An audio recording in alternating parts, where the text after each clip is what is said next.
గత 5 ఏళ్ల వైసీపీ పాలనలో స్వేచ్ఛకు సంకెళ్లు వేసి కబ్జాలు, దోపిడీలతో ప్రశ్నించిన వారి స్వేచ్ఛను హరించి గూండాయిజాన్ని చెలాయించారని, ఈ ఫ్యాన్ పార్టీ పాలనకు భిన్నంగా ఎన్డీఏ కూటమి పాలనలో రాష్ట్రం మొత్తం స్వేచ్ఛాయుతంగా భయానికి చోటులేని రాష్ట్రంగా పాలన కొనసాగిస్తున్నారని టీడీపీ యాదవ నేతలు అన్నా అనిత యాదవ్, శంకర్ యాదవ్, శ్రీరాములు, బాలా, శేఖర్ యాదవ్లు కూటమి ప్రభుత్వాన్ని కొనియాడారు.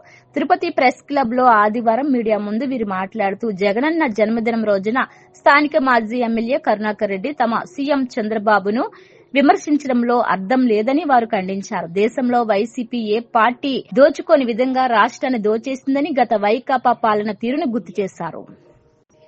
చేయడంలో మంచిదే. వాళ్ళ పార్టీకి వాళ్ళు వచ్చి వేడుకలు చేసుకొని వెళ్తే అందరూ దాన్ని స్వాగతిస్తారు.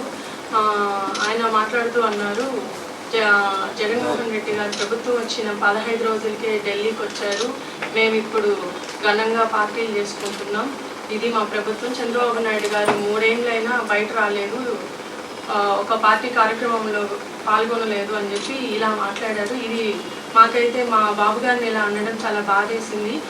మీ ప్రభుత్వం వచ్చినప్పుడు ప్రతిపక్షానికి ఒక గౌరవం లేదు, ఎక్కడికక్కడ అరాచకాలు చేస్తూ ఎవరిని బయట రానియకుండా భయభ్రాంతులకు గురి చేసి అలాంటి ప్రభుత్వం ఇప్పుడు మా టీడీపీ ప్రభుత్వం ఏదైతే అధికారంలోకి వచ్చిందో ప్రతిపక్షానికి ఇవ్వాల్సిన గౌరవం ఇస్తుంది. కాబట్టి ఇప్పుడు మీరు ఈ కళ్యాణ మండపాల్లో బర్త్డే పార్టీలు కావచ్చు, లేదంటే ఢిల్లీకి మీ యాత్రలు కావచ్చు, ఏదైనా ప్రతిపక్షానికి ఇవ్వాల్సిన గౌరవం టీడీపీ ప్రభుత్వం ఎప్పుడూ ఇస్తూనే ఉంటుంది.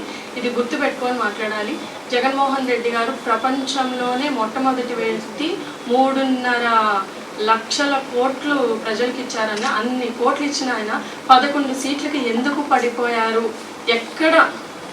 మీలో ఎక్కడ ఈ తప్పులు జరుగుతున్నాయని ఇలాంటివి సమన్వయం చేసుకోండి, అంతేగాని మీరు బర్త్డే సెలబ్రేషన్స్ చేసుకుంటూ చంద్రబాబు నాయుడు గారిని కావచ్చు, లేదంటే కార్యకర్తల్ని తొత్తులు వీళ్ళు కార్యకర్తలు కాదని ఇలాంటి పదజాలం ఏదైతే ఉందో చాలా మేము పెద్ద ఎత్తున ఖండిస్తున్నాము. ఇదైతే పద్ధతి కాదు. ఇంకోటి ఏమన్నారు మాట్లాడుతూ, పొట్టు పోయింది సత్వం మిగిలింది అని ఓ మాట అన్నారు. పొట్టు ఉంది, గాలికి ఎగురుతోంది, సత్వం మొత్తం పోయింది. కాబట్టి 60,000 మెజారిటీతో కూటమి ప్రభుత్వం తిరుపతిలో ఉన్నది. మీరు మెజారిటీ లేకుండా ఇలా బర్త్డే ఫంక్షన్లు చేసుకుంటూ ఇక్కడ ఉన్నారు. ఇది గుర్తుపెట్టుకోవాలి ప్రతి ఒక్కరు. ఎక్కడికక్కడ అభివృద్ధి చేశారు, రోడ్లు వేశారు. ఎలాంటి రోడ్లు వేసాం? రోడ్లు వేసిందైతే తిరుపతిలో అది మర్చిపోదగ్గవింది. కానీ ఎలాంటి నాసిరకం రోడ్లు వేయడం ఏంటి, దాని టీడీఆర్ బాండ్లు ఏంటి, మీరు చేసిన అరాచకాలు ఏంటి అనేది మరిచిపోయి మాట్లాడుతున్నారు. ఇదైతే సబబు కాదు. మిత్రులందరికీ నా అభినందనలు. ఈరోజు కరుణాకర్ రెడ్డి గారు ఏ విధంగా అయితే మాట్లాడుతున్నారో, పుట్టినరోజు సందర్భంగా జగన్మోహన్ రెడ్డి పుట్టినరోజు సందర్భంగా ఆయన చేయడము వాక్యాలు అనేది కరెక్ట్ కాదు. ఈరోజు తిరుపతిలో కావచ్చు ఆంధ్ర రాష్ట్రంలో స్వతంత్రం వచ్చినప్పటి నుంచి అవినీతి ఏ విధంగా పెరిగిందో ఈరోజు మన జగన్మోహన్ రెడ్డి ప్రభుత్వంలో తెలుస్తుంది. వీళ్ళు తిరుపతిలో ఏ విధంగా అరాచకాలు చేశారో అది మనం చెప్పనవసరం లేదు. మద్యం కావచ్చు, గంజాయి కావచ్చు, ఏ విధమైన తీసుకున్నా కూడా ఎవరైనా టీడీపీ వాళ్ళు మీటింగ్ పెడుతుంటే ఆ మీటింగ్ని ఆపడము, దాన్ని దౌర్జన్యం చేయడము చాలా చేశారు. వీళ్ళు ఈరోజు పుట్టినరోజు సందర్భం చేసుకోవాల్సింది పోయి అవినీతి అని ఆరోపణలు చేయడము చాలా సమంజసం కాదు. ఇది ఎంతవరకు టీడీపీ వారు చంద్రబాబు నాయుడు గురించి మాట్లాడము, ఆయన వైఎస్ఆర్సీపీ వాళ్ళు ఇది ఎంతవరకు కరెక్ట్ కాదనేసి మేము తెలియజేసుకుంటున్నాం.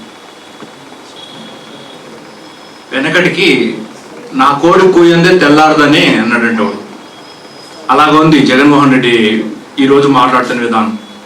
ఆయన ప్రభుత్వం ఉంటేనే అభివృద్ధి జరుగుతుందని అరాచకాలకు, అన్యాయాలకు, దోపిడీలకు, దౌర్జన్యాలకు పెట్టింది పేరుగా పరిపాలన గావించిన జగన్మోహన్ రెడ్డి నా పరిపాలనలోనే అభివృద్ధి జరిగింది అని హాస్యాస్పదమైన వ్యాఖ్యలు చేయడం అనేది చాలా బాధాకరమైన విషయం. అభివృద్ధి ఎలా ఉంటుందో 2014 నుంచి 19 వరకు చేసిన పరిపాలన గురించి తెలుసుకోవాలి. ఇప్పుడు వచ్చిన చంద్రబాబు నాయుడు గారు ముఖ్యమంత్రిగా చేపట్టిన వెంటనే ఎటువంటి నిర్ణయాలు తీసుకున్నారనేది ఆలోచించాలి. ప్రతిపక్షానికి ఇచ్చిన విలువలు ఉన్నాయి కాబట్టి ఆ రోజు నువ్వు పాదయాత్ర చేసినావు అనేది మీరు గుర్తుపెట్టుకోవాలి. ప్రతిపక్షాలు గౌరవించాలి కాబట్టి ఈ రోజు అధికారం ఉన్నప్పటికీ వాళ్ళని ఎటువంటి ఇబ్బందులకు గురి చేయకుండా పరిపాలన వైపు దృష్టి సారించినటువంటి చంద్రబాబు నాయుడు నువ్వు పొగడాలి కానీ నువ్వేంటయ్యా మాట్లాడేది? అర్థం లేని మాటలతో ప్రవర్తనతో పిచ్చెక్కి మాట్లాడుతున్న జగన్మోహన్ రెడ్డి గుర్తుంచుకొని మాట్లాడాలని ఈ సందర్భంగా నేను హెచ్చరిస్తున్నాను.